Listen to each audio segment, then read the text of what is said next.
Hello everyone, and welcome back to Secrets Behind the Stars. I hope you're all feeling fantastic today, because we're diving into a topic that has stirred up whispers across fan pages, press rooms, and living rooms alike. It's a story that feels intimate and vast at the same time, because it touches on that delicate place where love, fame, and the weight of expectation collide. Today we're exploring the startling truth hidden behind a deceptively simple confession, the line that has echoed through timelines and headlines, "I no longer dream."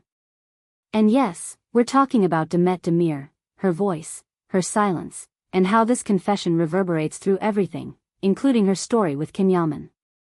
Before we unravel all of this, make sure you're subscribed to Secrets Behind the Stars and tap the bell so you never miss a moment. Your support lets us keep bringing you the stories you care about, told with heart and honesty.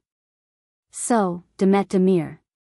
For years, fans have watched her light up the screen, that vibrant energy, those expressive eyes, the way she transforms even the quietest scene into something you carry with you long after the credits. We've seen her in roles that made people cry, laugh, and hold their breath. And then there's the other part of her legend. The chemistry that turned into a movement, the way her story grew entangled with Yaman, on set and off, until it felt impossible to separate the fiction from the longing of millions. But behind the dazzle, behind the photos and trailers, there's a real person looking for air and clarity. When someone like Demet says, "I no longer dream," it isn't just a phrase. It's a flare sent up in the dark. What does that mean when it comes from a woman whose career is built on conjuring entire worlds out of thin air, who, alongside Yaman, fueled a generation of viewers to believe that love could bloom against all odds? Is she talking about the relentless rhythm that erases weekends and sleep, the fatigue that turns sparkle into survival mode? Is it disappointment? A reckoning? Or is it something quieter, sturdier? A recalibration of what dreaming looks like after you've actually reached the places you once only imagined? To answer that, we have to remember where she began. Demet wasn't handed the keys to the castle. She learned to push through doors that didn't open on the first knock.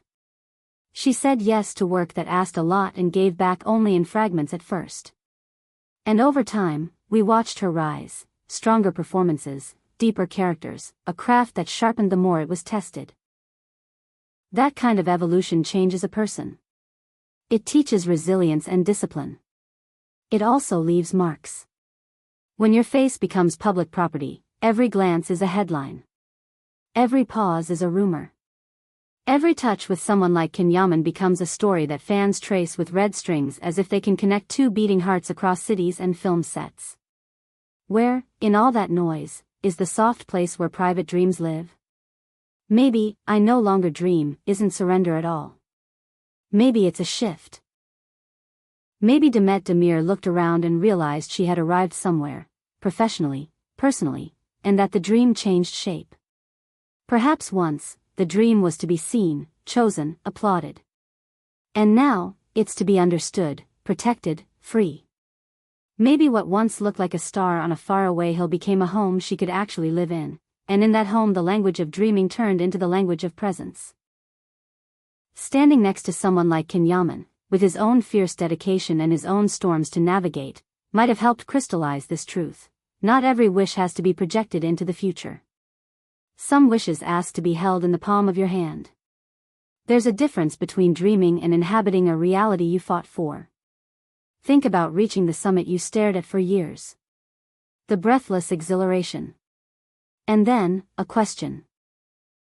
Do you chase a higher peak, or do you learn the valley beneath your feet, memorizing each pathway that keeps your footing steady? It's possible that, for Demet, the electric highs that pushed her forward have mellowed into a steadier rhythm. The romance the world cheered for, the collaboration with Yaman that became a cultural phenomenon, maybe those are not fantasies to pursue anymore, but truths to be cared for, quietly, without a stadium of eyes watching. And yet, there's the cost. The entertainment industry is a machine that eats hours and spits out images. Long shoot days blur into nights. Travel is constant, jet lag a second skin. Privacy is a rumor you tell yourself so you can sleep. You learn to smile on cue and hold still when cameras find you unexpectedly. When you are always solving, always delivering, the space for wonder narrows. The mind gets practical. The heart gets protective. Add to that a love story the public believes it owns. Demet, and Yaman, constantly measured, questioned, magnified, and it's easy to see how a person might set down her fantasies, even just for a while, because day-to-day peace demands both hands. This is where the personal collides with the professional.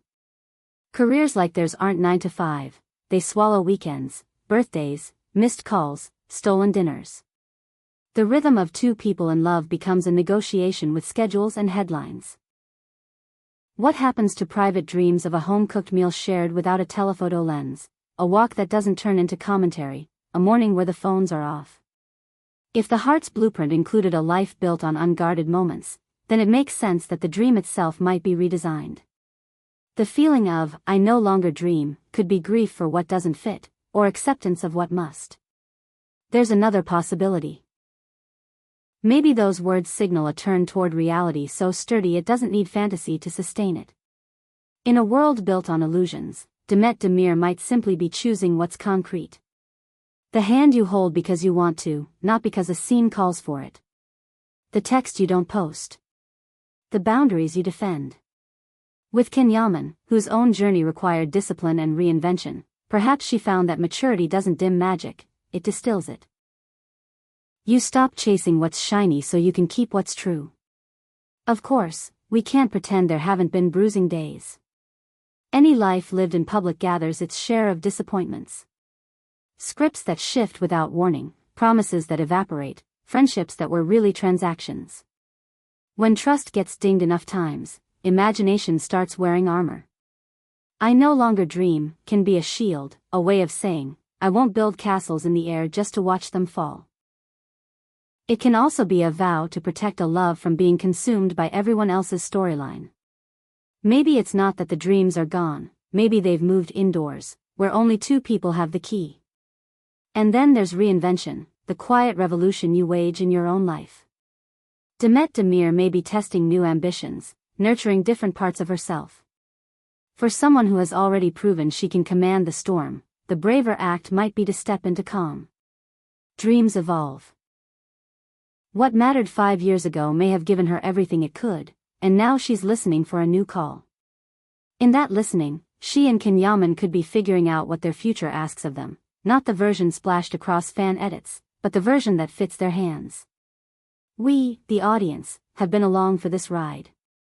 We believed in them, in the spark that felt both cinematic and disarmingly human. We rooted for the first smile, the second chance, the phone camera that accidentally lingered too long. We wanted the fairy tale and the real life, somehow both. So when Demet lets slip that she doesn't dream the way she used to, it reflects back on us. It nudges us to ask whose dreams we're carrying, ours, or the ones we've borrowed from people we barely know. It asks whether we've forgotten the power of small happinesses, the light that arrives in ordinary rooms. Maybe that's her gift to us, after all the roles and rumors, an invitation. To set down the fantasies that hurt to hold. To recognize that even someone who can make an entire audience feel seen might still be learning how to see herself without the stage lights. To notice that, I no longer dream, can be a prayer to the present. If the grand ambitions have softened, maybe it's because they did their job, got her here, to this moment, beside the person she chooses when the cameras turn away. Perhaps she and Yaman are building something sturdy enough to withstand silence, something that doesn't need constant proof. So the big secret might not be scandal at all. It might be maturity. It might be the wisdom to let dreams breathe, to let them age into something less flashy and more faithful. It might be the courage to say, I don't need more. I need real. In that light, I no longer dream, becomes the opposite of defeat, it becomes discipline, tenderness, clarity. It becomes the line you draw so peace has a place to live. In the end, when Demet shares that complicated sentence with the world, she opens a window into exactly how grueling, glorious, and human a public life is. It could mean she's tired of old illusions. It could mean she's redefining success as the freedom to choose her hours and her love. It could mean she and Yaman are done setting their compass by applause and are instead listening for a quieter star. Whatever the translation, resilience hums beneath it. She's still here. He's still here. The story continues, even if it's being written with fewer exclamation points and more truth. And that's where we'll leave it today. I want to know what you think. When you hear "I no longer dream" from Demet, what does it stir in you? Do you hear exhaustion, renewal, or that precise kind of steadiness that only comes after you've already touched the sky? Share your thoughts in the comments. We read every word. If this conversation moved you, give it a like, send it to someone who needs to hear it, and make sure you're subscribed to Secrets Behind the Stars with notifications on. Thank you for being here, for caring, and for believing that behind the glitter there's a heartbeat worth listening to. Until next time, take good care.